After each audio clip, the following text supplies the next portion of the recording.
It's just that very final fight of the game where they're falling short, whether that be because they've been brawling too much in the mid to late game in order to have the kind of player count in order to stay alive through it or not. I'm not sure, but I mean, again, at some point those stars have to align, and with them having had so many chances already, gotten so close, I feel like within these 6 matches, it could happen. I understand that there's a chance we end up caster cursing this by me saying this, but I'm legit not worried about Exhalation because coming into this tournament, I always said they were one of these teams where they were very boom or bust. Either they go out super early, 14th to 16th place, or they get a 20-kill chicken dinner, and they've just got that kind of vibe about them. And in G-Loot Season 5, they haven't done that because they've been so unbelievably consistent in getting the points every game. The fact that they haven't got the chicken dinner yet, in a nice way, I'm almost happy for them because they found that consistency now. Don't change too much. Don't worry that you haven't got the win. And Gustav does find Odin. Let's see if Vex here trying to hold off as well. Nice angle just over the wall, able to catch an eye through the window. Not really gonna amount much. Unfortunately, Odin knocked behind that rock, not really in position from where he could do a whole lot. And up until this point today, Odin really has been kind of the initiator. All the fights that has gone in the favor of Footballers has oftentimes started with Odin getting a good peek and a good knock. Gluttony goes down now as well. Nail, single player left alive. This is going to be tough. FaZe Clan, all 4 players here, ready and waiting for a potential push coming out. They're not even going to make the aggressive play inside the building. If there's a guy sitting waiting with a shotgun, it's simply too risky to make the player in. And as I say that, Tiggery is going to make the aggressive push forward. Peeks on in, gets flashballs back, and that, my friends, is the final nail in the coffin. Footballers out in 60. This is Sakura Zenson in the warehouses close to where Vard is, by the way. Do you think maybe Vard's making sure there's no one else on this cliff face, so that if they need to crash the warehouses, they can? No.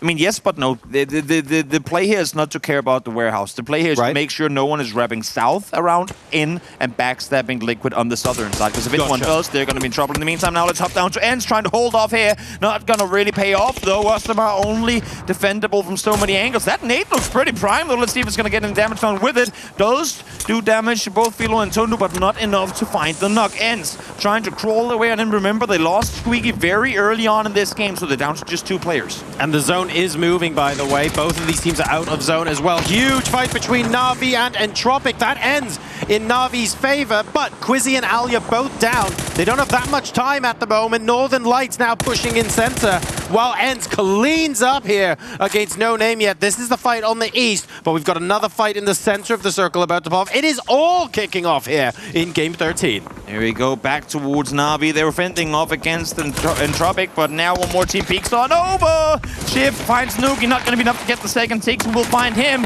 And Melman now single player left alive against all of Northern Lights. I don't see where you go from here to stay alive. He won't in the end of it. Batulins finds him, so Na'Vi out in 12th. I was just saying this, making this southern transition is so incredibly hard, but it's actually all the teams in the center that are fighting for this one right now. Another big fight on the west side of the circle as well. It looks like BBL are being crashed by Ding, I think. All over the place. We've got FaZe versus Enterprise. That's right, here's the fight up north. A lot of stuff going on at the same time. Everyone choosing to go because of how much open space there is in this next circle. Exactly like you said, Toby. Nades out for FaZe Clan, using as much of their utility as possible to try and gain a foothold. They haven't got as many knocks as they would like yet. Almost getting Dedrix down, but Polish Power being the thorn in everybody's side here, doing damage, slowing down the fight. Meanwhile, you have Polish Power shooting at FaZe, you have Heroic shooting at Enterprise, so it's kind of a 2v2 battle going on right now. And it means the BBL can't just look in the building because there are people on the building as well. A little bit tricky. Code Marco gets knocked. Every single time a member of BBL gets knocked, Toby, they always get knocked in a position where they can get res. They're being very conscious about their positioning, and I love it. There comes James. We were just talking about it. The player at a distance was going to play a factor at some point, and here he comes. Phase 5 now. It's going to hit Bestalog too. More and more damage being done here with the blue. Upa, in the meantime, he's been playing around these smokes for a while. No, once again, Clip, and this time it's a headshot. 1 HP. Classic. For Uba. It's not the amount that he would have wanted to have coming in to this next fight. In the meantime, up towards the north, Enterprise do fall down. FaZe clean sweep them. And Bestalog now peeks on Uba, but the defense is there. Quetpa finds him and Clip those damage as well as he takes down Uba with the arm. And FaZe Clan just managed to wipe out a team, but Heroic are coming in for seconds because they've realized there might be an opportunity to third party to take out a team that isn't at full power. They know it's FaZe Clan. They know exactly who they're up against. Vex goes down to Page. A little bit more HP to play with. Page once again going down to 1 HP. All of these wonderful PUBG players taking our advice. On board now with T-Bone. Doesn't quite get the trade in, unfortunately. Diggory able to get the return frag.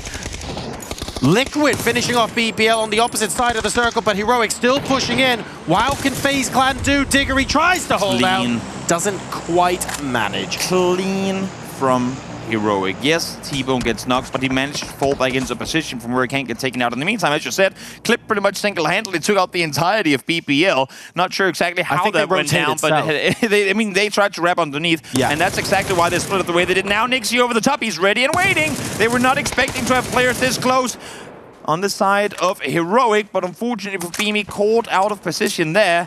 Mexi looks at the crate. Really? He's got a level 1 vest. Why not swap it for level 3? And if he can get over here without being taken down, that would be worth it. How did he not get shot at? Nice. No one's looking this direction. He's all right for now. Bard, in the meantime, spots the Coruscant peek on over as they make the play on over. But Lewis there, ready and waiting. And him and Bafaknix take out the entirety of Coruscant. And this is absolutely amazing for a team like Heroic, knowing that your threat on the roadside has just been dealt with for you. I love what Team Liquid are doing right now. They're moving back south, being nice and calm. They don't want to aggress any further east. Why? Because they think that in Phase 7, and I think they're correct, you don't move, you just make sure the players don't come past you. If Crunio gets knocked, this is problematic for Polish Power, but assuming they don't, they have half the circle. Half the circle to themselves. Heroic now out Norcus with another absolute belter of a frag grenade, taking out Heroic in 4th place. They've had a great game.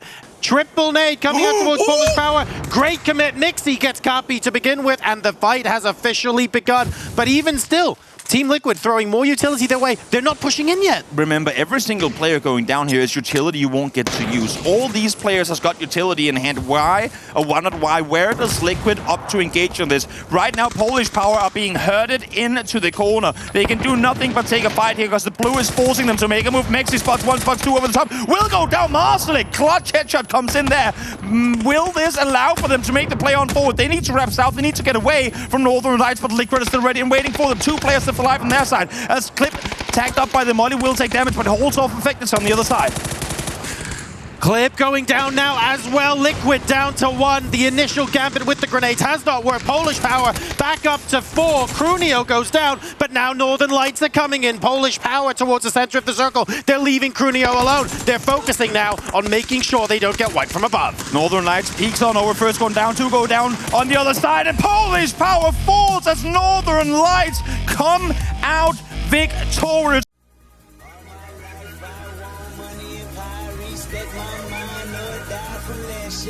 I pray my dick get big as the Apple Town, so I can fuck the world for 72 hours. Goddamn.